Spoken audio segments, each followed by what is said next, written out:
aningayo ku kasente. The next statement you should expect is that nti mukwano nti ye kati ku bills zetubadde nga tusasula wakiri katukuweeko ey'okugulanga ku byokulya ewaka. Eyo yiyo. Yes. Wano tebagenda kusooka gikuwanga tokola because you're not earning anything. Naye kasita otandika okukola ne balaba nti akakati otandise okuyingizaamu ku kasente kabbiru akakasooka, omuzadde agenda kugamba nti kati kano kakwasaganye nga tafunyemu yadde n'ensonyi kubanga takikola gwoyinza okukiraba nga batakwagala oba batakwagaliza naye bakikola kubanga bakutraininga. They are taming you. Kati kabbiru ako ng'okakwasaganya. Bw'obanga ozze kati nkuwa the other side. Bw'obanga ozze toyina gw'omanyi. Wakuba bukubi kirotare kyo mukama n'akuyamba n'ofuna mpapula oba wali awo n'ogamba n'ofuna agent ne biyitamu n'ojja kiddo kireese n'otuuka ku kisaawe tomanyi nani agenda kukima ne weetetenkanya n'ofuna olandinga wonna. People find their way. Munanga bannayuganda bahasolinze by the way, big up ku muntu yenna eyeetetenkanya ne yeereeta. It's not easy. Kati bw'atuuka fe wano mu area kati right now ndi mu Boston. Bannayuganda basinga bwe bajja ajja amanyi nti waliwo Karibu Restaurant. Karibu Restaurant bannayuganda basinga bwe bakuŋŋaanira bagenda ne balyawo ku kamere. Kati taata tusooke tulindemuko katono otugambye Karibu Restaurant omuntu in case kubanga waliwo yatugamba oli agenda kugundiye ku Google asi ku Google like as on map n'agamba Ugandan community. Waliwo mu America yakitugamba nti oteekamu Ugandan community baba bajja kuletera like I think gundi map oba African restaurant oba Ugandan restaurant bwe bitukati go tugambye Karibu Restaurant. Ekyo kyagogo sikiinako idea. Nze kyemanyi nti bannayuganda basinga bw'abajja bayinza omugamba nti abo obozze nonya restaurant gye bayita Karibu eri mu Waltham. Bannayuganda basinga bakuŋŋaanirawo. Either bagendawo okulya kamere oba bagendawo ne bamiitinga ne bakubamu ku kiboozi ky'ewaka oba mukwano gw'oludda omulaba n'ogamba gundi ono atera okulyako ku kyemisana wano kampitewoko nnyinza omulaba. So people bamitingawoko because it's a social place. It's a big restaurant in Waltham. Bannayuganda basiraamu. So bannayuganda abasinga abajja wano nga talina gw'amanyi yenna ne bw'abuuza bubuuza muntu yenna gw'asanze bagimanyi restaurant kuba eruddewo. A restaurant actually yatandika nga 2003-4 bwe mbaseerabidde. Naye bannayuganda basinga bwe bajja ne bwasanga busanzi muntu n'amugamba nti I'm looking for a Ugandan community bakugamba you go to Karibu Restaurant. Kati ne bw'oteekamu ku Google nti Karibu Restaurant egenda kulaga address waweeri so you can start finding your way. So that one happens. Mutapinga ku screen kansubire kino ekintu kikitegedde gwe olina ayagala okutambula ogenda mu America ne woba toyina gw'omanyiiyo ng'oyagala kukola by'oyagalayo wandika wansi Karibu Restaurant. Wonooba otuuse ku kisaawe naddala e Boston oba osobola aba atuuka Boston oba kubanga eri wayinza okuba wano. Kisinzira state gyatuukidde. Togende California n'onoonyezayo Karibu Restaurant simanyi oba gyeri oba Texas eyo eri Boston. Nze mmanyi Karibu Restaurant eri Boston. So beine walala gyeri I'm not aware of that. Naye bw'atuuka ku Karibu Restaurant bw'abajja Boston ajja ku airport gyalandingako bagiyita Logan Airport. So Logan Airport ye airport ya Boston. So bw'atuuka awo najja ku Karibu Restaurant definitely abantu bawo ojja kutandika okufuna help joyinza okuba nga weetaaga. Kati mbadde nkunyumiza nti abantu abasinga bwe batuukaawo otuula oyinza okusooka okutya okwogera waliwo yatuukawo nga naffe we tuli ku kiboozi kyaffe tubeeraawo ne tunyumyamu olumu politics wa America oba ne tunyumya business kubamu ku kiboozi oba ne tunyumya ku politics wa Uganda. Kati olwobambi musajja watu yajja n'akasawo nayingira n'atuula n'asaba ebyokulya ne bamuwa. Kati ffe tubeerawo tunyumya olumu ovaawo okwoyo ogendaka oba ogenda ku shift olinze shift yeddako ze kuwummulirako wano. Omuntu tasituka yalidde edda amaze atudde Empewo etandise buli omu n'asooka afuluma mawo n'agenda mu mmotoka n'akima jaketi ne tukomamu ne tutuula ne tukuba ekiboozi. Mukulu atandise n'okusumagira. Bambi Kati taata. netugenda ntumubuuza kati nze nagenda ne mubuuza kubanga ndi mukulembeze ku saidi abasiraamu naye ne mubuuza wange do you speak English nanziramu yes namubuuza mu luzungu nangamba I speak English ne mugamba what's your name nambulira erinnya nga lya na Uganda sijja kwogera manya ga muntu ne mugamba olina gw'olinze oba oli stranded nga ndaba okooye gayi n'agamba ekituufu ntuuse leero sirina gwe mmanyi nasanze omusajja omunyaga abanyaga wano Black Americans nasanze omunyaga eyo ku airport ne mugamba I'm going to Karibu restaurant eriwa omunyaga nangamba you bring your phone nanteramu ku Google nangamba okay get a cab oba get a Uber nange Uber bwe yandeese ne bangamba nti weewo nange kwe kuyingira n'ensooka nfuna ekyokulya nga ndi bubi nga wembala ekiddako kati nze ne mumanya nti bambi talina gwamanyi Aina kiddako. Mashal abantu babonabona ku Bulaaya. This is a true story. Azze omulaba musajja mukulu n'okuzaala akuzaala. Atudde ku katebe oluusi tazzeemu na kasente kamala yalidde chapati na bijanjaalo 4 hours later ali katebe asumagira ne chapati yamuwedde mudda ali awo akanula amaaso ali myaka nga 5-6.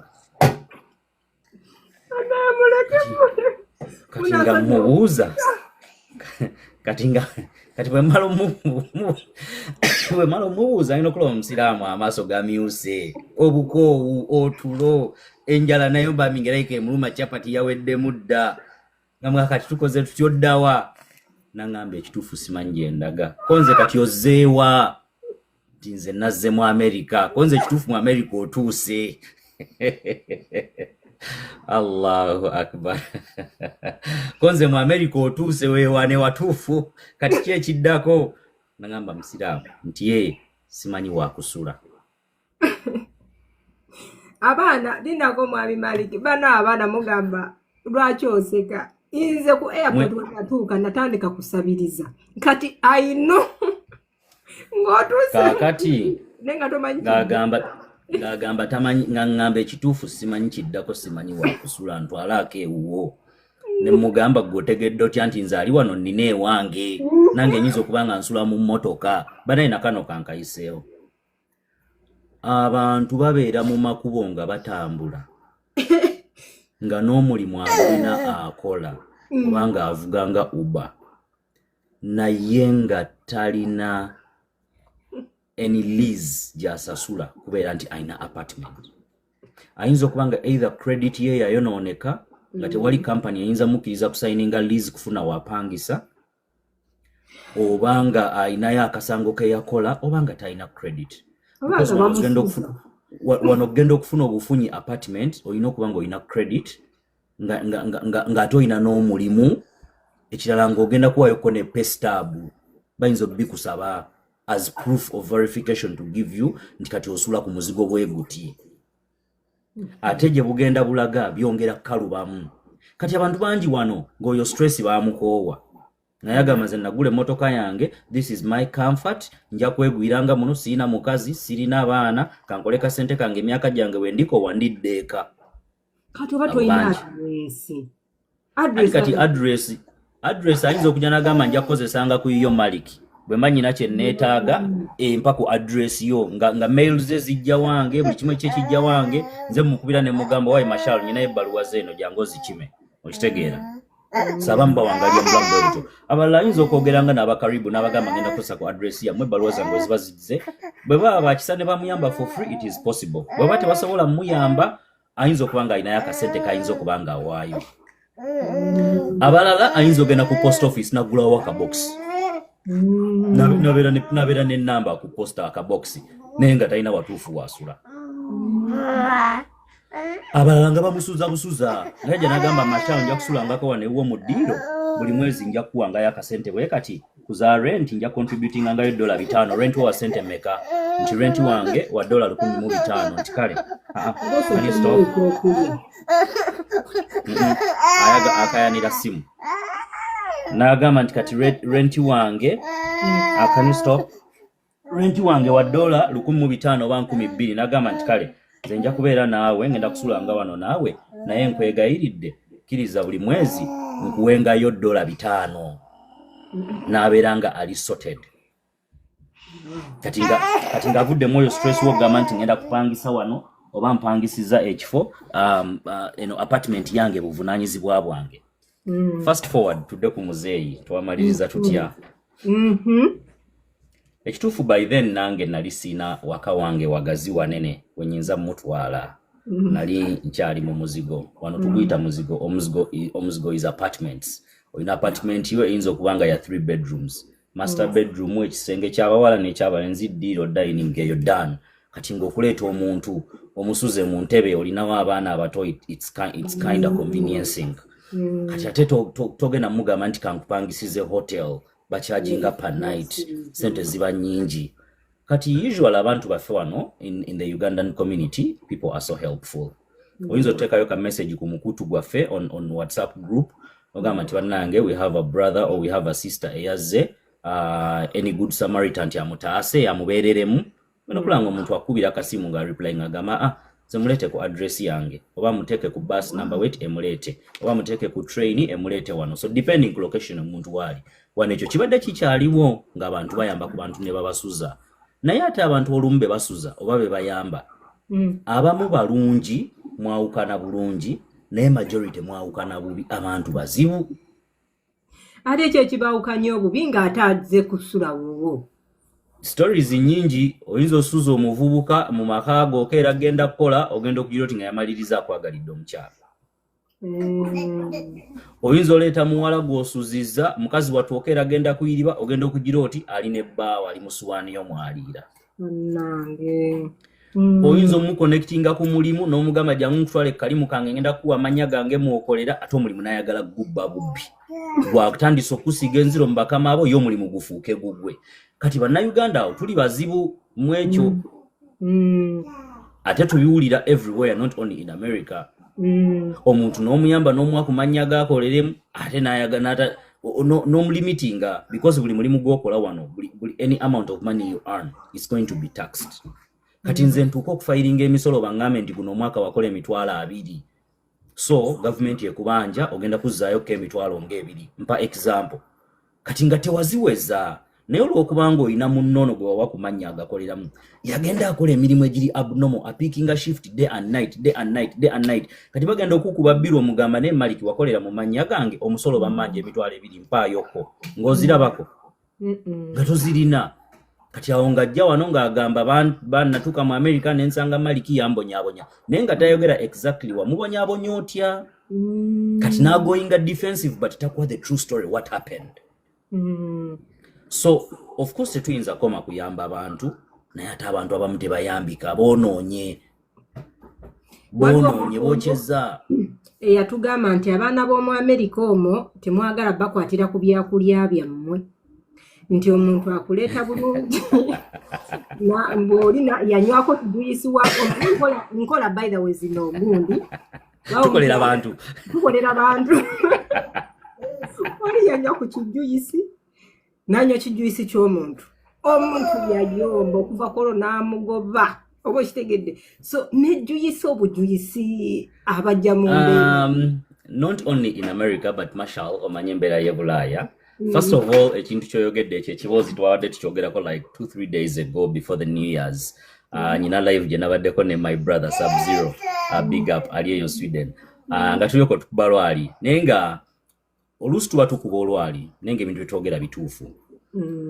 Abantu bwe bajja wano nga nakugambye nti omuntu abeera e Uganda ekannabulemu ekyaddondo ekyannamukaaka yonna gye yava. Mwami Matyansi ne mukyala Nalumansi amanyi Bulaaya jalaba ku TV. Amanyi London jalaba mu firimu. Amanyi America jalaba ku Netflix. Amanyi Germany, amanyi Sweden jalaba mu TV. Naye tamanyi nti bw'otuuka wano in reality bintu biralamu. Kati this is how we live in diaspora. Kati nze nakoze ekiro. Today is a Thursday. Nyinza okubanga emmere yaweddewo ngenda fumba akakyere kange nfumbe ennyama nsiike oba bijanjaalo oba ki manye nti emmere eno egenda kuntwala until next week Thursday kubanga sirina budde bugenda kufumba buli kanaku. That is so unfortunate nti ebulaya bwetutyo bwe tubeera naye e Uganda balina obudde nti ye asobola okusiika emmere buli lunaku n'afumba asobola okugula ettooke buli kanaku n'awaata n'afumba ate balina ne allowance esobola okuba nti asobola okufuna house girl n'aba nti asobola okuba akasimu n'agamba genda ku dduuka bakuwa omuceere n'enva ofumbire abaana nze nzija wano tetufunawo ba house girl bagenda tufumbira gwe kennyini Marshall oddeeka ne weefumbira emmere yo n'ogiteeka mu dish n'oteeka mu freezer n'ofumba ennyama yo oba kilo oba half depending on the number of people you're in the household n'otereka kati omuntu okujja wano n'osanga nga nkoze ka grocery kange nze mmanyi nti obutunda bwange bwe naguze neki apo kyange bigenda kuntambuza wiiki nnamba gw'oli mu fridge yange oguddewo onywa nkubejja onywa akagiraasi okamazeemu otaddemu akokubiri olinga omuwendule ebyo mukwano tetugenda kubikkiriza nja kugambako ono bulaaya buli lunaku sigenda kubeera mu maduka nga ngula grocery oli ku muceere gwange gwe nafumbye it is okay you are my cousin you are my sister you are my brother oli ku muceere osenye otaddeko akasozi n'atudde eri tomulengera ebifi by'ennyama osena bw'ojjamu bw'ozzaamu mukwano si bwe kibeere bulaaya wallahi bagenda kunyiiga naye ng'ate gano ge mazima kati omuntu yenna akyaza omuntu ewuwe this is what you should know omuntu ono sooka omugambe nti Marshall nti wangi munnange wano ebintu biri bwe biti mu mutima mulungi Marshall bwe tunaba bakwatagana you have to listen to me Marshall wano tugula ebintu grocery tubigula in bulk naye mba mbiguze nga nkimanyi nti bigenda kuntambuzaako wiiki nja kuddamu kugula Sunday jja Marshall ennyama eno gye tusiise ogiraba nti ye buli lunaku tulyako mpola ku Sunday lwe tuddamu ofumba enva endala kati gwe okuba nti ogenda kusiiba waka tonnafuna mulimu sikutumye kulyange yasimatuka kunsa lyange ombalirira wano buli buulya nsawo yange gy'olimu gy'olya wallahi bagenda kunyiiga bagenda kugamba tuli bakopi ne baneete munyiiga gano mazima nze nkugambye otuuka maama wo n'akugamba nti Marshall mwana wange nti ye ogenda sasulanga kebo oyo nnyo akuzaala Marshall nti ye grocery tumukulekedde kati ate gwe kyali wange gwe nsanze ku restaurant n'enkuleeteeka ogula omugati emigati gya ne Bulaaya minene omugati ogusanga nga munene mukko oguyinza okuvanga wano ku ngalo paka nga wano mu lukokola wano we wati naye osanga omuntu atudde ku mmeeza n'ekikopo kya caayi ne flask eri mu maaso ali ku mugaati aguli ali mu ttoosi nga mukaaga akkirira agwekulira mu mutima n'ogamba bannange omwana ono atamanyi buzibu bwe tulimu sinaagudde obudde bunnyogoga saagala kuddayo genda gula mugaati mulala ono omuntu agulya ng'omuwendule ali ku mugaati agulya caayi bw'ayongeramu bw'ase na sukaali tomugambeko nti gundi komaawo kati bw'osanga omuntu omuzibu kyakola ogenda kudda nga akyusiza omunyolo olowooze nti yasenguse waliwo yagamba namutyazaako olwo yagamba ye yafuna yalaba omuntu we Uganda nga taasoboke amugambyeko taasoboke n'afuna akakufulu ka fridge ate nno takuwa kodi y'akakufulu kakati abalala amaze okulya abantu abalala Marshall baba bakyafu abiridde bw'atyo mugenza okwebaka agenze mu ttooyi ennyumba yonna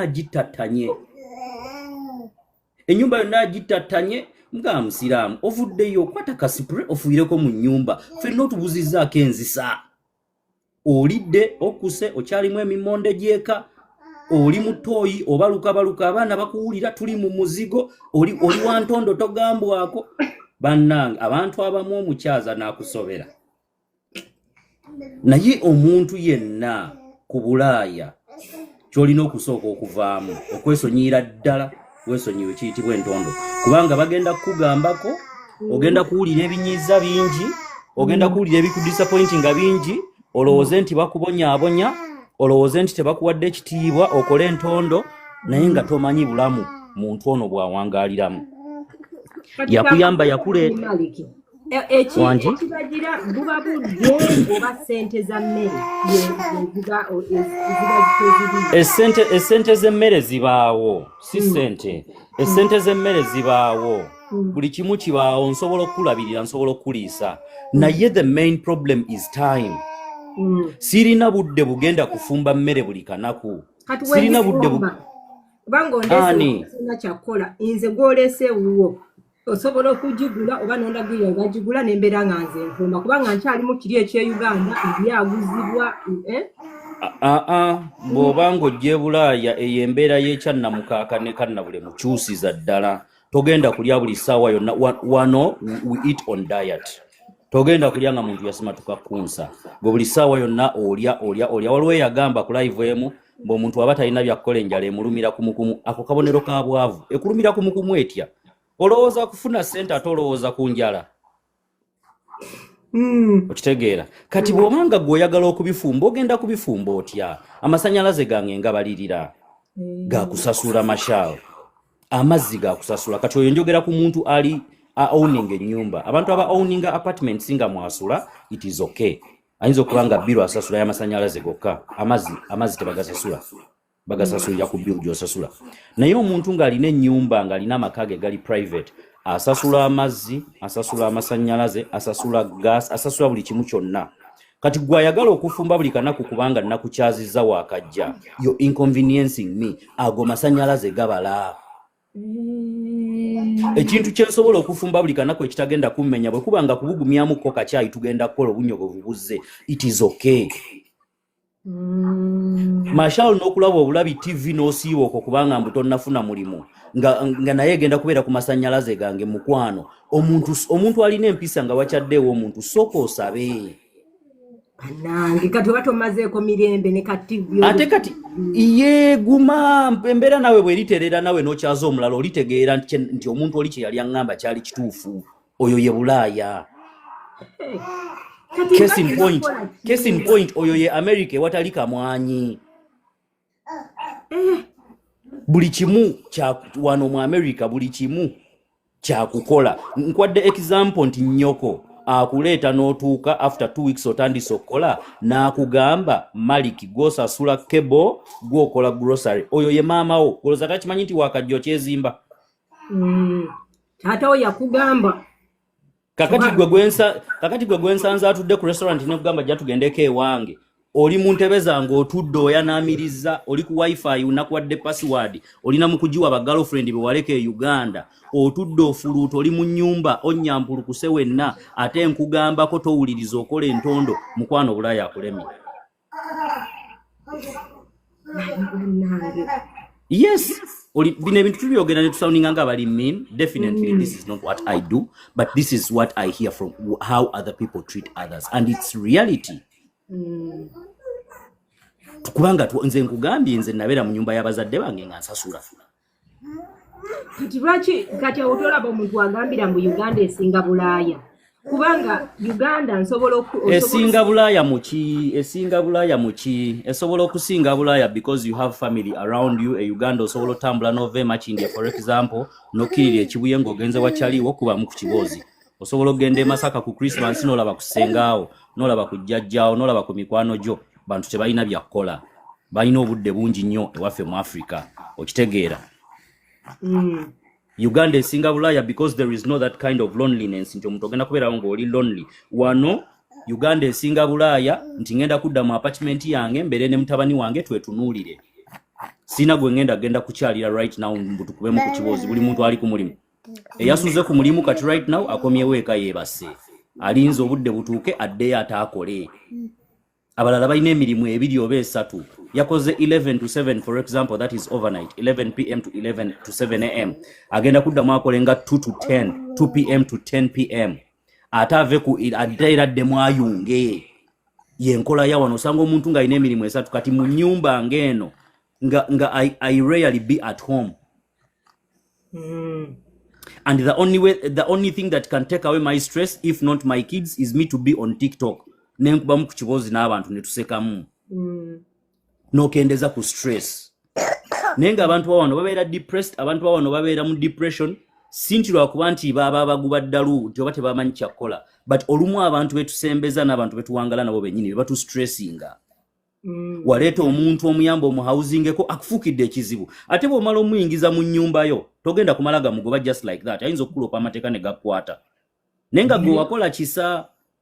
Ate kati omufulumye sinaali bwerwago omugambe fuluma agenda ondabyeko nnyo agende nanti kati ye mama azizza awo biba bifuuse birala, ayinza n'okuyitira poliisi n'ekugamba nti nga bwe wamuleeta tukusaba muweeyoko emyezi 2 nga bwe yeesootinga. Kati ogenda kubeera n'omuntu mu nnyumba ng'alinga omugugu, toyagala kwogera naye, toyagala mulaba, mwetako bweyisi, kyokka wamuyamba n'omuleeta, nofa stress, nofa depression, buli wamu obula oteekawo akakufulu tagendawo. Naye nga ki ekituusa abantu ku ekyo? Nkuleese nkugambyeko Mashal, tugenda kwebaka, jjako amataala tuwummulemu. Nenamwe abantu b'e mwatutama wooli Mashal, esente kadi yiyo enkyagenda okole ku grocery. Nze sigenda bweru obudde bunnyogoga, nenga byogenda ogula gwasiiba abirya. Nze nsula ku mulimu nsiiba ku mulimu. N'omugambo wange laundry wuuyo tukolera wano laundry jangu n'ebyuma tebamanyi bikozesa. Neno bimuyigiriza n'omuorient nga kuba ffenna twayiga biyige n'akola entondo. Kati ate bw'abanga akusinga emyaka n'abavubuka bamanyira ndagira atya nzitamanyi nti muzaala. Lwaki be wazaala si be bakulabirira? Kitegeeza bino birala. Bulaaya ye Bulaaya gy'otuuka nga ffe tetumanyi bya serebu. Ozobeera mu nju yange mukwano togenda kulya mugaati gwange bw'oti omuloko oli serebu. Genda e Uganda gy'oli obwa serebu gye bakumanyi. Wano we are all equal. Tetumanyi ebyo. Nkuyisaamu eggaali. Kati wembanga ndeese maama wange okuva mugambako ntya nti ne maama naawe olya nnyo. Oba nnina Kati maama atawo bogenda kusiwuka empisa, maama asigala maama. Oyina okubaamu n'embeera ate gy'okwatamu muzadde, omuzadde asigala muzadde. However, yo omuzadde bw'abanga akulese nga gw'oli mwana, omwana gw'olina okukolera omuzaddewo. So omuzadde waddembe okugamba nti Mashal ozobeera mu nnyumba yange, biru bweti ne bweti gikwasaganye. Ate oba ne w'obeera tobeera n'abazadde bo, kuba nze natuuka ekiseera ne mbaviira ne ngenda mu byange, naye era nsobola obbakwasaganyizaako bills ezimu kubanga they are my parents, I have to appreciate them. So omuzadde yasigala muzadde. Naye kati nze nkubuulira kyali wange gwe nsanze ku bbala, tolina wa kusula nkuleese, tofuuka kizibu. Be considerate, be an understanding person. Tewegeziwaza, tewefuula mbu buli kimu kyonna okimanyi. Buuza oyige. Osanze abaana bange bali ku TV walaba Cocomelon, obaggyeko remote oginyize otaddeko agataliiko nfuufu. Ono omwana agenda kutegeera atya agataliiko nfuufu. Kuliko bino musimanyi eddogo, etemu, omwana nga agenda bitegeera ati. Ali ku Cocomelon, gwe yakyadde sokozanyisa omwana wange yeebakole okolaba ag'enfuufu.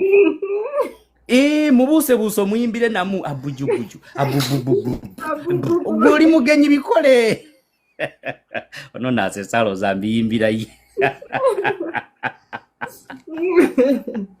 Bananga konkayisiza mbisansaaga. No, by the way, kino ekintu kiri wonna ne wanene Germany era abaana bafuna the same problem. Nti togambwako tokola mirimu nyenze nenkola nenkomawo oli ku TV toyina kye waakoze tuba tujja kunyiiga nange mba nja kuva mu mbeera kitegeera. Wallahi Bulaaya bw'oba wantondo bajja kugambako onyiiga, ogenda kunyiigira buli muntu buli lunaku ojja kunyiiga. Okay. Kati mwami Maliki tukomye waneeno ku mboozi yo nga taata wakugamba essebo nojja kusasula at least ebyokulya. Olwo nga nabisasula mulimu nagufu anti kati eyembeera ebaawo nga otandise okukola, but soon as you get here omuzadde yenna obuvunaanyizibwa aku orientinga akubuulira ti munnange embeera wano etambula bweti. Mama wange yaŋŋamba munnange embeera wano etambula bweti, wano embeera eri bweti, wano embeera tukola tuti, bw'otandika okukola kino na kino wano tuyambagana, wano tukwataganira wamu, n'obitegeera n'obiteeka mu mutwe. Kati bw'omala obiteeka mu mutwe ayinza okuyamba n'akufunira connections.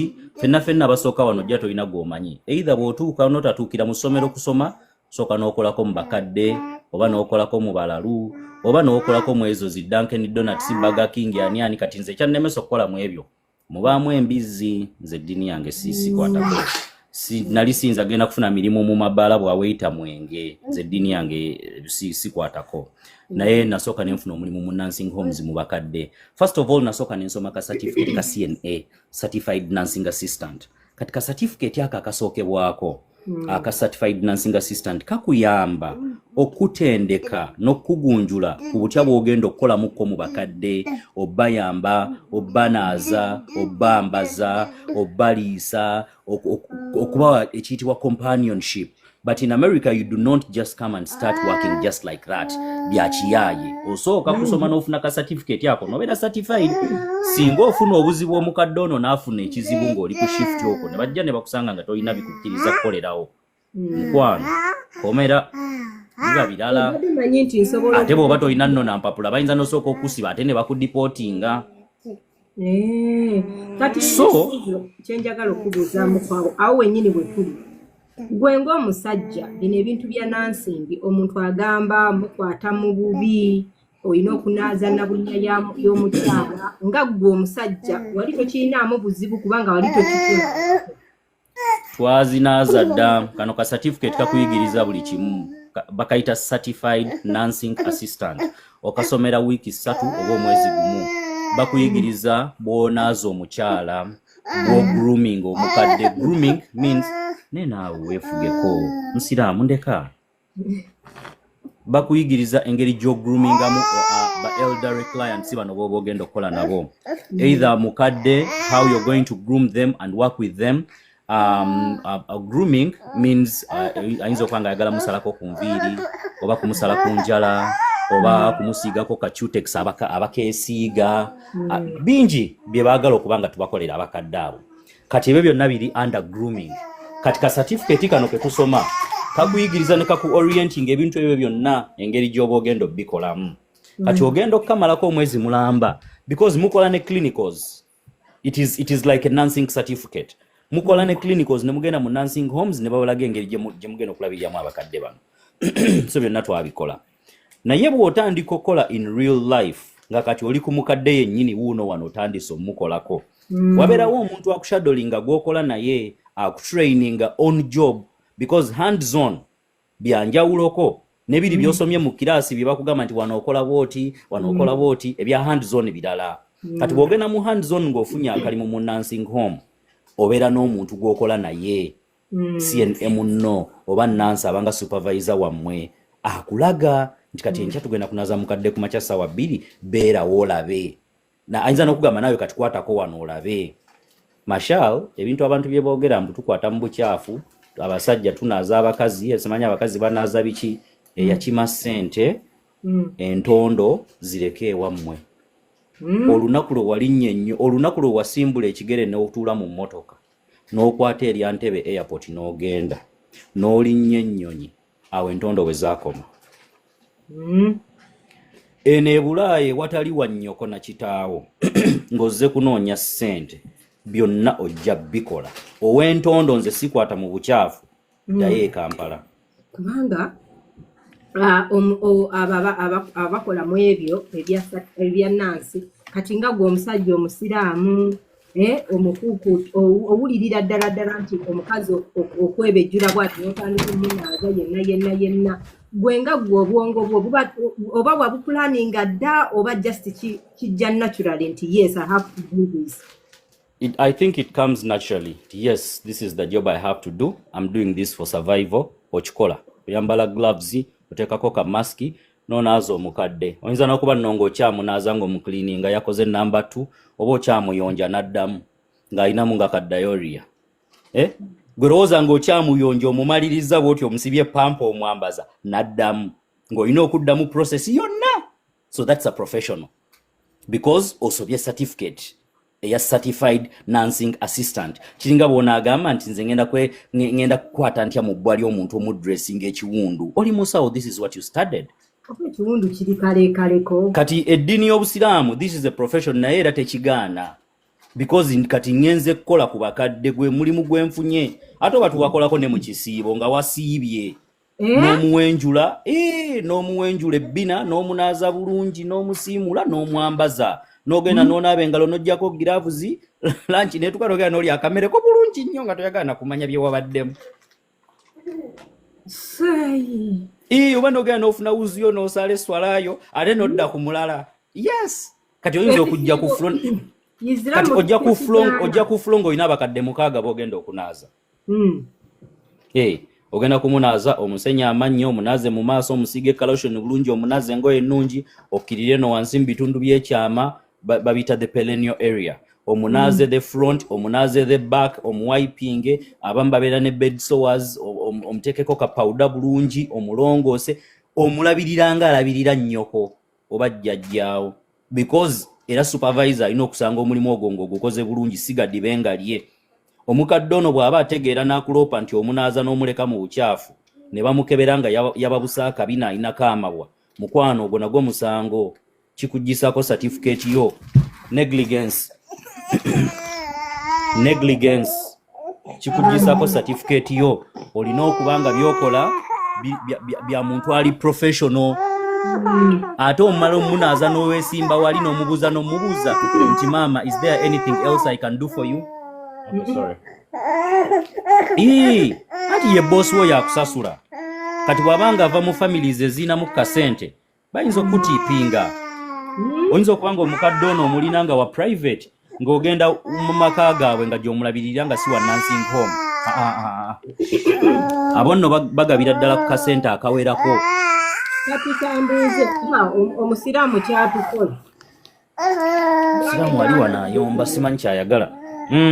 Bannaye mukwate ku screen bino ebintu bino bigenda kuba preparing bona okutandika okugenda mu America. Mulimu kigenda okukola okubeera ng'okola ogenda gukola otya. Mutingemu katono omusiraamu ono ali mu kukaaba.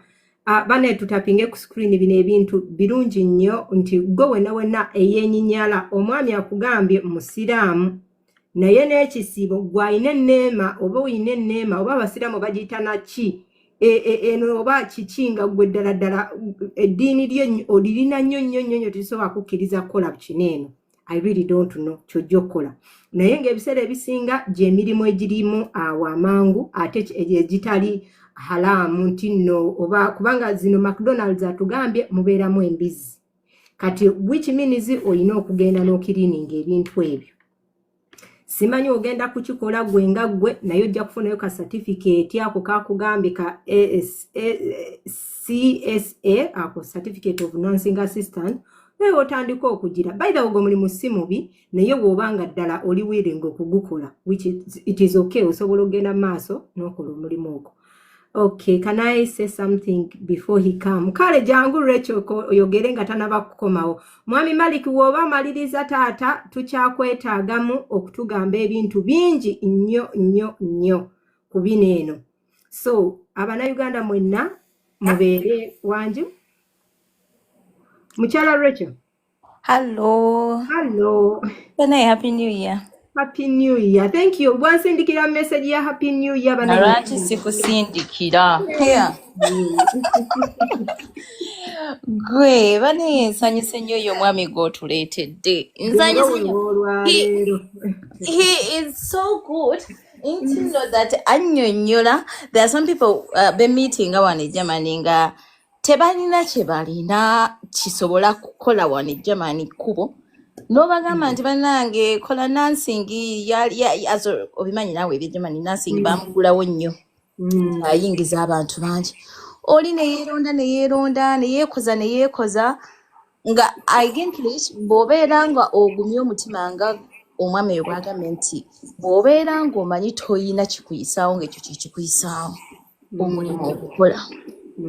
Bino bye bagamba nti era tukwata mu bubi woloolo tukwata mu byonna nga bw'obinnyonnyodde bw'obimubuuzizza abinnyonnyodde bulungi. Really bw'obeera omanyi ekyakuleeta ng'omanyi toyina kyozzaako ate eyo kye njagaddeyo nti ako ka certificate ka myezi 3 ba bwe mba mbitegedde bulungi nga bw'abinnyonnyodde. Si myaka 3 gye bakolera wano e Germany. Wano tugikolera myaka bannange yantama fulege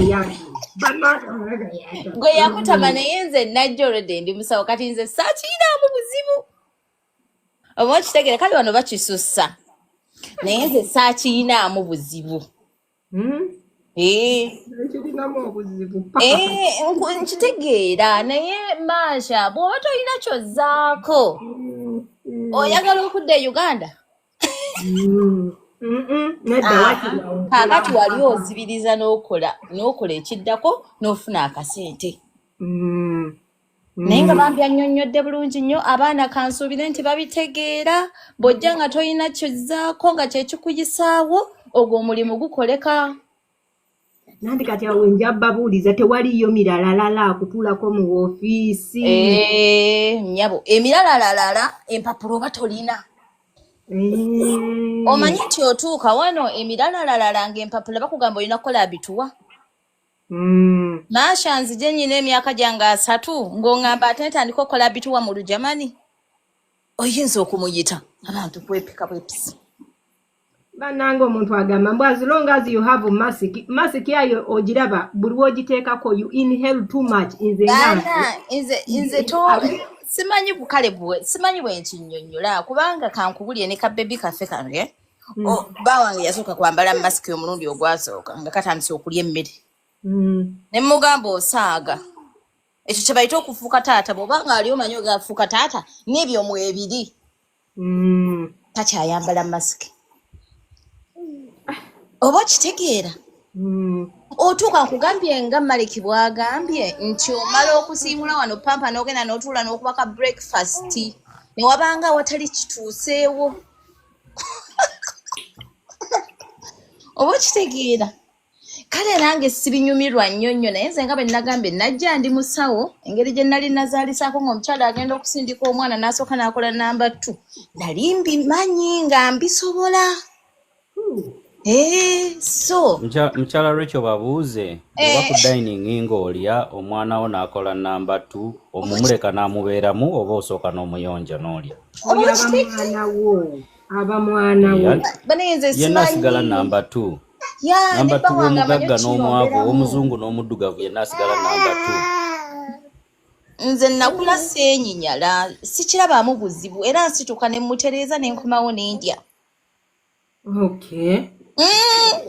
kyova olaba obusawo bw'eddamani nankwadde kale bakisussa tebwampisa bubeera tebunnantama bw'okyogera nkitegeera naye bw'oba tolina kyozzaako oguma n'okola kati ate omugongo guno gw'okusitula abantu abo nga baba bazitowa nze ndi mukyala neesitulira ebyuma byange weight training era ogindabako nga ennaku ezimu ngikola then ekirala manyi okwerabirira ate n'ekirala batusomesa engeri gy'osobola okukola ku balwadde bano nga teweemenye oyina okwefaako oyina baliwo physiotherapies exercises engeri gy'omusitulamu kwegamba oyina okumanya engeri gy'omusitulamu bw'omutuuza mu katebe bw'omukyusa nga takumenye babisomesa simanyi oba eyo babasomesa Mashal omukyalo oyo byayogerako na wano bw'obanga okola kakoosa ako ka CNA kali CNA Certified Nursing Assistant bw'oba okola kakoosa ako ng'okasoma bakutraininga engeri y'okumuvinga abakadde abo kubanga oyinza okumusitula obusituzi n'engalo zo n'omumenya kuba emibiri gyabwe giba mikoowu giba migonvu oyinza omusitula joint n'esowokayo oba n'omulumya kati tulina ze bayita Hoya lifters Hoya lifters ezo omwambaza ekisipi n'obeera nga omusitulira kuli mpola mpola nga talumwa oba nga tamenyeka nga nawe takumenya kuba oyina okukola nawe takumenya it is like a lift kwegamba omusitula omuteeka kuli bw'obanga yeebase ku kitanda nga kogenda okumujja ekisipi kye mumwambaza kibeera nga wolaba essuuka mumwambaza ne mumusiba waggulu mu shoulder ne mumusiba mu makkati nga mu lubuto oba mu kiwato then ne mumusiba neno wansi ku bigere kati gwe noonyiga ka button oba ka switch ne kamwambusa paka ku height gy'oyagala no mumuvinga n'omuteeka ku kitanda oba ne mumurollinga mubeera abantu nga babiri oba basatu ne mumurollinga you count 1 2 3 ne mumurollinga nga bannansi batera okukola then wobeera omumuvinga muteeka mu wheelchair nga abadde yeebase omusitula n'omutuuza bulungi bwoti bw'omala omutuuza era ne mumwambaza ekyo ekisipi mukikola ng'entebe ne mumusitula wheelchair n'ogisembeza close to the bed era n'omusitula n'omutuuza mu wheelchair eyo bulungi. Agambye, why don't wear the mask every day because now I'm now used to the smell. Mutuufu otuuka masiki n'ogikowa nti masiki naye eziyiza otuuka n'oba ng'oziyiira nga wafuuka anti-smell nga tokyabiwulira. Gwe ffe twateekangamu ne bino peppermint tea n'oteekamu buno bu tea bags mu nnyindo oya naye otuuka n'obimanyira kaleke mwami Maliki amalirizeyo emboozi y'ennyumidde. Kale mubeereko emboozi eyo ekyagenda mu maaso ku mwami Maliki lwakubanga omutabani leero atusumbuye namugambye leeti then n'atuleetera abaana basinga kansubire essaawa zino muli mu kuyiga njagala tuseke ng'ate tuyize nze essaawa zino bintu bingi nnyo bye naakayiga bingi nnyo nga gye nkomeza. Mwami Maliki waakomawo agenda tugamba ekibuuzo kino eno abantu abasinga nze bempuliddeko mu Amerika bayibe mu Amerika kati ninayo abantu nga 2 kati bemmanyi at least nga bamanyidde eno we bano ku TikTok gwe manyiyo omu nga ku face mumanyi but abaana abasinga bali mu Amerika bagamba abakola nansing nti omukadde ono ayinza okwagala kubanga kale wano mu Germany tekiriiwo naye mbu wakwagala asobola okukwata ng'agenda kufa n'agamba sente zange zonna nzirekedde Maliki. Kati mwami Maliki gwe ng'abirimu is it true oba abaana just bali mu byabwe mbu n'akwata emmotoka n'agamba okay Maliki yiiyo n'akugamba kino oba oluusi n'agamba n'abaana be ono omukazi ono gundi Maliki abadde ankolako bulungi paka mu kufa kwange amaka gange nga muwadde. Simanyi how true it is kubanga wano mu Germany tekisoboka. Mwami Maliki wakomawo agenda tuddamu ekibuuzo ekyo gwe wenna osobola okutapinga ku screen okakomyewo. Yes, mumpulira bulungi. Ntukuwulira bulungi. Thank you so much. Ekibuuzo nkiwulidde bulungi. Yes.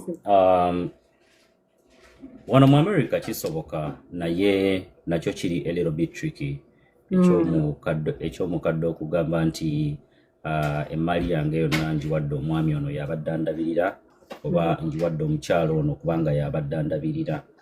Kiyinza okuba a little bit tricky ne wabanga abadde talina family. Usually abazungu tebatera kuba na families ayinza okuba nga omukadde oyo ali yekka ng'abantu be bonna baafadde oba yazaala omwana naye mugagga tayagala kumanya. Usually bayinza kati okuwaayo ka percentage nti ayinza okuba nga alina ba attorneys oba balooya be aba family ne bagamba nti omuvubuka ono akoze n'omukyalo ono emyaka 10 emyaka 2 omukyala yali yamusiima omukyalo ono yasalawo omuvubuka ono tumuweeyo emitwalo nga 10 $10 oba tumuweeyo akakadde ka $1 as a token of appreciation. Ekyo basobola okukikola naye siri sure era sikiwulirangako mu community yaffe nti waliyo omuzungu eyali agambye nti emaali yange yonna njiwadde ono. Ekyo sikirinako obukakafu naye kyemmanyi ayinza okusiima n'agamba nti anze nga naye alaba because abazungu ebiseera ebisinga baba bagenda kufa bamubuulira nti kati munnange osigazaayo emyezi 2 ne bamusa ku morphine naye morphine eyo bagiteekamu eddagala eddala erigenda lislowing down organs mpolampola nga bwafa. Era professionally baba bakimanyi oba tuba tukitegedde nti kati ono kano ketumuwa kagenda kumubeezaawo wiiki 2 era wiiki 2 zigenda okuggwako baleeta wills n'azisigninga ne bamugamba you're going to rest, you're going to have a peaceful rest bagamba bo tebamanyi nti omuntu afa abonaabona bamanyi nti omuntu okufa alina okufa nga agenda peacefully ng'akkiriza. So nga bamugamba Maliki, is there any way you want to appreciate Maliki oba baana be weebali oba mwami we bagamba ku sente zange Maliki nyinawo mmeka mpinawo miliyoni 10 nti kale Maliki mumumpereke emitwalo 5 awo nno mukwano oba okubya jackpot. Yes, and they will give you that money. Tebakulyaza amaanyi gwenge mu Amerika. So kyesiwulirangako kyekyoggamba nti emaali ye yonna bagikuwadde oba ne waba alamye nti emaali yange yonna mugimpe tebasobola. Government ejezaayo negitwala ne baziteeka mu grants oba ne bagiwa famire ye. Era waliwo wanene yatugamba nti yali amugambye emmotoka ye bagimuwe naye baagiryaza amaanya ne batagimuwa. Emmotoka basobola ogikuwa because that is something small to them. Emmotoka basobola ogikuwa I don't know about the house oba basobola ogikuwa siri sure naye ki ekyakasente nkimanyi nti asobola oku appreciatinga ne bakuwa akasente asobola oku appreciatinga ne bakuwa check wano kisoboka naye ekyokugamba nti obugagga bwe bwonna babukuwadde ekyo sikimanyi sisaagala kikomentingako I'm not sure about that. Kati ate kaadi ye kubanga waliwo era yatugamba wano mu America mbu wabanga agenda ku oluusi kaadi eyo gy'abadde agira kubanga oyinza okuba obadde omanyi password ng'obadde omuwubidde sente mbu naye asobola ogikuwa oba something like that oba osobola n'okugitwalira sente. I don't think that is accurate. Ayinza obutagikuwa eyo kaadi because okujja okumulabirira tewafuuka wa family ye tewafuuka wa luganda lwe. I don't think that is accurate. What I know, asobola okugamba nti ku ssente zange Maliki mumuweeyo $100 oba mumuweeyo 2,000 oba 1,000 oba 2. Usually akasente ako katera kuba kangi mu 1,000 zisobola okusukkamu naye ate era ne waba akuwadde 1,000 ng'akusiimye okujja omukolera babadde tebakusasula. Era nze kale ne wampaayo ne wampaayo wano tebakkiriza wadde n'ekikumi n'omukadde ne wagamba bugambi nti nkuwadde tti. Wano basobola okuwa Tebakkiriza. Wano ne tipu bakuweera ddala gwe kenyinza n'omujjukiza. Oyinza omugamba naye anti bulijjo ng'ompa tipu leero nga tompadde naga sorry mbadde nerabidde n'akuwa. Bano mu America nga mwesiimye. Wano tip is culture. Abaana abakola mu Dunkin Donuts, McDonald's, KFC, Burger King n'amaduuka amalala ago tebakola sente nyingi. Minimum wage eyinza okuba ng'eringa ku $16.50, 16.5. Naye how do they make money here in America? They get a lot of tips. Ayinza okukola tip asinga omusaala gwakola. Ebafunira ddala tips by the way. Ate nno bw'obanga oli waiter n'ogenda kati ng'eyo downtown or restaurants z'abagagga ddala n'akulabanga musajja wattu olabika olimu n'obunakunaku ayinza n'okuwa tip ayinza okutipinga 5,000.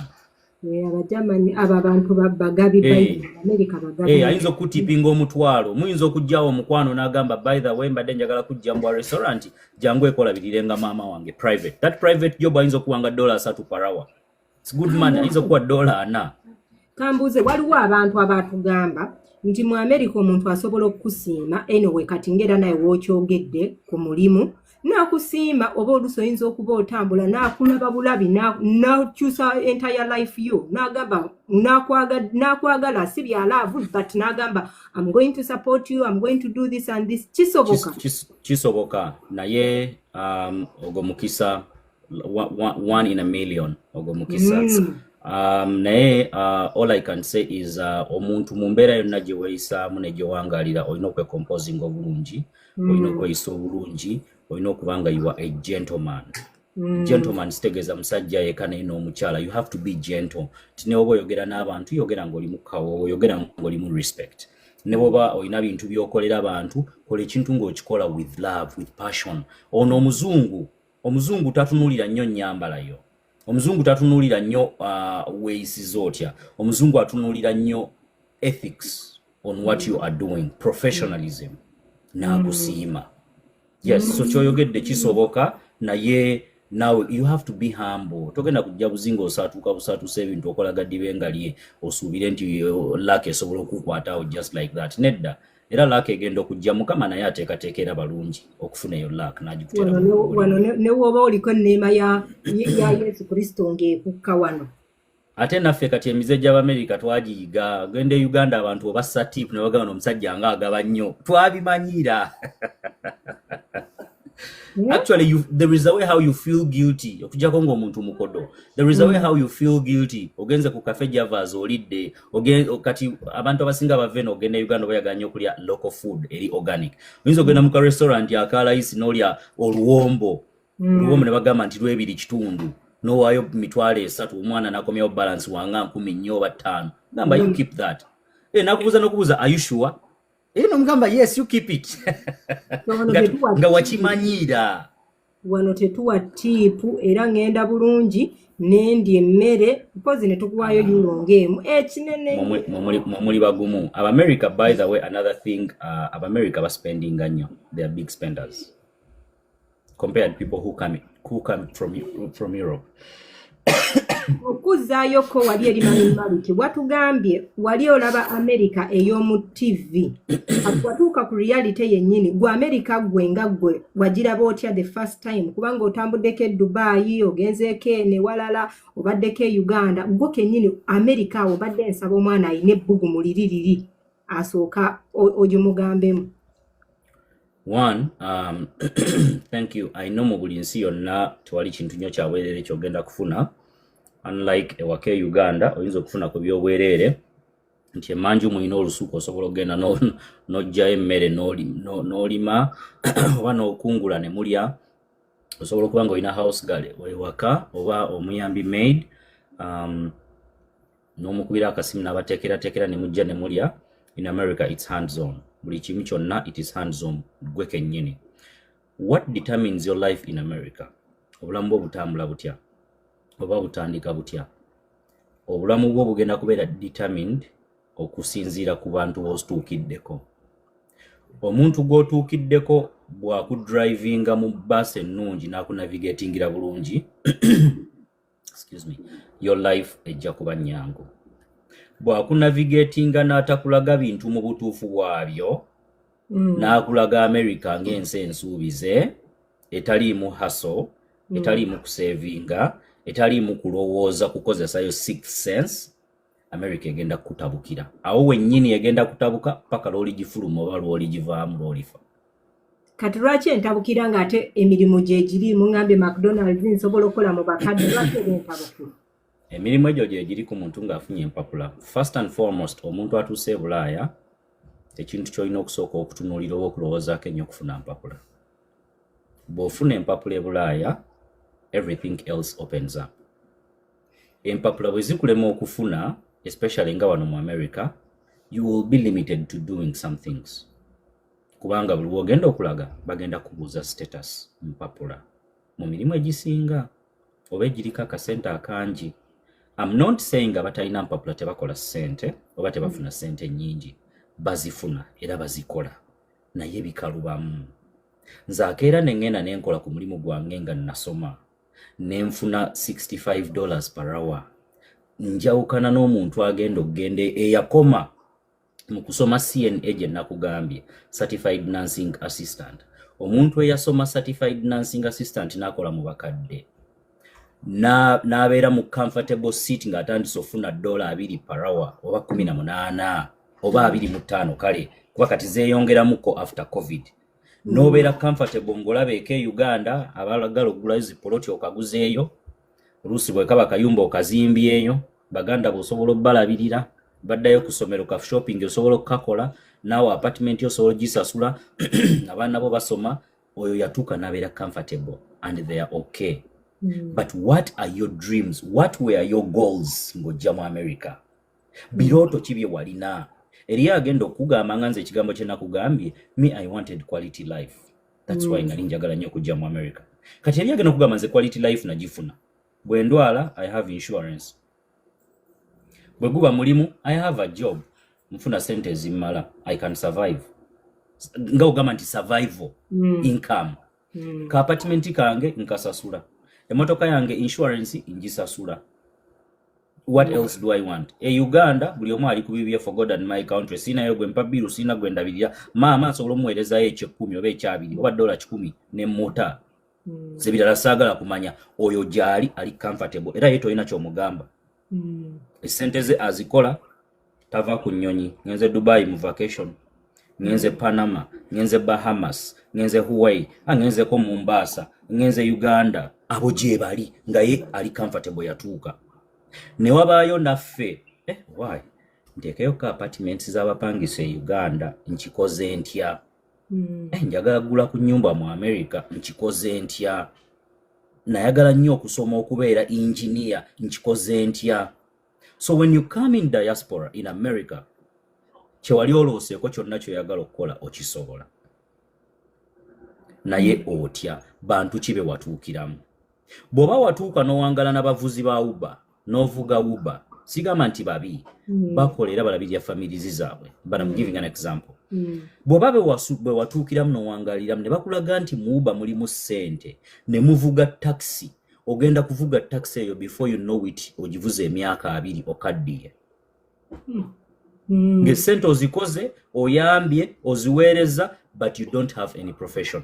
Wakoma ku degree gye wasoma emakerere wano mu America eta making a sense. Okay. Ninamu ebintu byenjize ngenda kuleeta abantu tugenda ngenda kubajjira mu dakiika nga 10 ng'oyina. Nesimanyi ekibuzo kyo nkizeemu kyombuuziza. Yes, nkizeemu era nkitegedde. Naye Kati nga nvaawo awo ng'ogenda kuleeta abantu. Nze bwe natuuka I was inspired nga njagala kusoma busaawo. Era naddayo nensoma Mashaw. Nasoma ka CNA nenkamala. Bwe namala okusoma ka CNA Certified Nursing Assistant nenkola mu bakadde omugongo ne gunnuma ezo hoya lifters ebyuma ne tubikozesa okeera wano ensi z'amateeka tobeera ku akasimu kano ne tebetaaga kusanga nako gwe lowoozamu ng'oli nanso jjanjaba muntu ali katanda alina amabwa ate eno oli ku TikTok. It is not professional. Akasimu ko teeka mu nsawo abamu bamanyi nabuteeka mu local room n'ofuluma n'ogenda mu dining okulya lunch n'olyoka okeberako ku kasimu. Olonge Uganda bakomplaininga bagende Bulaya baatuvaako baatucaawa baabula beeraga kumbe wallahi omulimu gw'olina gukukwata squeeze ogenda oguvaako okuddeeka ng'okooye Mashaw ngolooza kintu eki kansoke neebake munnaana abanga nzuukuse nga n'amanya gana batogalina. Ng'okooye obadde ku floor essaawa 8 oyimiridde okyusizza abakadde nga 8 akagongo kakufuuyiriridde ate ogenda ku overnight shift. Omuzire bwe rugugwa emotoka ekutte sino olina ogisenda. Kiki ekikukozesa overnight? Tosobola kukozesa gundi emu nogaa nti kati nkola. Ekikukozesa overnight si biiru zisukka ng'omulimu ogumu tegukumala kusustaininga payments z'olina ku makinga in a month. Ekyokubiri nga bwe nakugambye buli muntu alina goals ne dreams ze. The bigger the dreams, the harder you work. So if I have bigger dreams nga ndaba nti akasente kenkola ku mulimu ogumu tekagenda kummala, I'm going to add in kyebayita overtime. Oba I look for another job. Oba I go back to school and get a better job that is paying me more money. Basigenda kugwa eddalu. Okoze ekiro. Eyetumeza omumba. Ebirooto byo bikugamba njagala kugula ku moto ku nyumba mu America. Ennyumba bw'otunulira ssente zaayo w'oyagala ogigula kati zaalinnya. Zabanga mu 6,700 nakati osobola ogifuna naye ng'ogifunye walako. Naye okugula ennyumba mu bifo eby'okumpimpiko ogenda gula ennyumba ng'erimu mu kakadde 1.2 1.3 kakati ate okugula ennyumba eyo olina okubaamuko ne ku ka down payment kati kyogenda bigula ng'oli ku paycheck ya mulimu gumu nga mu wiiki okola 2,000 ezo 2,000 those are your bills. Kitegeeza togenda sigazaawo ku account that is zero.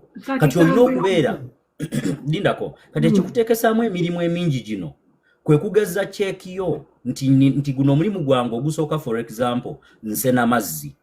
Sente ze banampa mu kusena amazzi n'okusiimuula wooteeri gujja kusasula biiru zange zonna.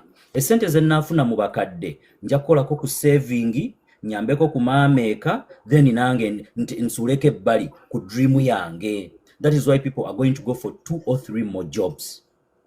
Kati sisobola kukolayo biiru ki ezo zirina okunkozesa emirundi egyo gyonna kubanga bane mu America buli kyotunulako bill n'essimu eno gye njogererako kubanga eriko wifi abannayuganda no balowooza nti eno tubeera ku wifi ya bwereere. I pay my cable every month. So kuba nti ndi ku wifi eno ngisasula. So that is also a bill. Ekyokubiri line yange erimu gye nkozesa eya handler gye bayita T-Mobile nga bw'ogamba nti nyina MTN oba Airtel tugisasula buli mwezi. Uganda ogula MTN yo n'oteekamu ne biggwa wano nagigula ne bagimpa ne biggwa naye buli mwezi nina fee gye nsasula. It's about $45 subscription fee kubanga ebeerako data ali unlimited. Uganda bo bagula data kadata kaweddeko kanteekeko mperezaayo kikankane me to you simanyi tugabane wana abeera unlimited yabeerako. So buli mwezi osasula depending ku package gy'olina ziba mu $45 5 65 kisinzira gwe ku biki by'oyagala ne data gw'oyagala bwe yenkana obungi. Kati eyo simu nina emmotoka ngisasulira insurance yange neggwako nenjisimbula poliisi nenkwata eyo ticket. So eyo kati wano waliwo biiru nga si byakuteesa ng'ojja bigamba Munnayuganda nga tabiwulirangako. Motoka yange ya insurance mandatory. Buli avuga emmotoka mu America erina okuba ng'erina insurance ey'emmotoka. nanga agivuga nina okubanga nina insurance mandatory oba kyateeka. Ekyokubiri, ekika ky'emmotoka gy'ovuga gyekoma obunene n'obunene bwa insurance. Bwe kaba akatono ne insurance entono gyekoma obupya n'okuseeramu. Kakati bw'oba oyagala kuvuga ezaalagirwa n'akasente kajja kaalagirwa, ka insurance kaba kanenemu. Ekyokusatu, ettawuni mwensula, buli muntu yenna ali mu America mu ttawuni mwosula osasula kye bayita city insurance yaamwo. naye bannanga bobabi Osasula city insurance yaamwo ate osasula ne gye bayita registration of motor vehicle every year ebeera renewed. Kati nze nina biru yange emu yino yazze. Ogiraba RMV, RMV ya Massachusetts. Kati kitegeeza omwaka 2025 nguyingidde nina biru y'emmotoka yange. tufudde ekitiibwa Gye nina okusasula. Kati siikole. Kati bwe mba nina omulimu gumu ng'ebyo byonna bye nkusomedde birimu nga mu 10,000 oba 3,000. abo si babbi bubbi. So anti kati ze zino ensi ze zaakulaakulana tebuba bubbi. Eyetumeza omumba, you wanted the American dream. That is the American dream. That's why people here work so hard. Omuntu nakola naye abantu nga bakola nnyo nga yabula nga yatukyawa. That is one of the reasons. Nze wano mbirabye bulabi ebyo byogamba wallahi nze nganze ndi mu kuwulira bipya kubanga abate yabakyawa nti tabaagala. Kati abasula mu apartments osasula biru ya apartments ennyumba mwosula. Kati right now zaali nnya. Apartment y'ebisenge bibiri ziri mu $1,500 ng'ate osula walako. Naye ziri mu bibuga eno okumpimpiko ziri mu 25,000, 2, 3, 2, 4, 2, 2. Kati gobale 25,000 zize mu za Uganda. $100 ze $3,600,000 times 2 ejo $7,200,000. I mean $7,200,000. Kati yongeramu wali eziyitamu nga $2. Kati 25,000 kisogozo oyinza osasula $8,000,000 buli mwezi rent. Yes. obanga oba ogosula mu kibuga nnyo sisobola genda kati ebyo byogambye waliwo kati wenjijjako nga anti byonna mbikuwadde asula mu kyalo ne mu kibuga. Kakati asula mu kyalo Mashal njagala ombuulire osula mukono okolera Ntebe. temuyina baasi awo training kati emmotoka Weziri nayo olituuka ddi kitegeeza onaasula mu kkubo shift etandika ssaawa 2 kitegeezeeko osimbulayo 11. Onaasula mu kkubo onaasiba mu kkubo. Ebintu bya wano bya wala si bya kumpimpi awo. Kati kankubuulire for example abantu abasinga baagala nnyo okukolera around their work area nga wagenda vuga oddakiika 10, 15, 20. Naye omuntu okugamba nti wensula ne gye nkolera nvuga eddakiika 3 mu America, wallahi wala aba avuze okuva e Kampala n'agendanga Empigi oba Rukaya. But because these are highways, emmotoka ogivuganga mulalu ebedduka. Naye omuntu olugendo lwakugamba nti nvuga eddakiika 3 okugenda ku mulimu, my dear, Uganda olugendo luvuga for 2 hours mu traffic. Waba wala. Kati nzolo siruvuga, I'm driving 10-15 minutes to go to work. Era okufuna omulimu nga nvuga ezo essaawa sigusobola noonya omulala oguli within my home area. Kati amafuta these days liter eri ku $2.8. What is 2.8? Buli dola ng'ojwalidde nga ku 3.7. So 2.8 amafuta. Ati gwe balamu kisene mmeka. Lita yinza okuba nga ni mitwalo ng'ena oba 5. Kati ezo zi train oyinza okusanga nga station ya train we parking nga waliwo agambye nti what about the train. Train oyinza okusanga kati for example train nga wosula ne we parking waliwo eddakiika nga 10. Can you walk 10 minutes in the snow? Kyenjogerako kimanyi. Freezing ice. You cannot. Ogenda kufiira ku kubo ng'otambula. Ogenda kufiira mu kubo ng'otambula ova mu train oba olinze bus. That is why mu zino ensi omuntu okugula emmotoka oba okuvuga emmotoka, it is not malala, it is a necessity. You need it. Nga bw'ogamba I need to eat every day. Here everybody needs to drive.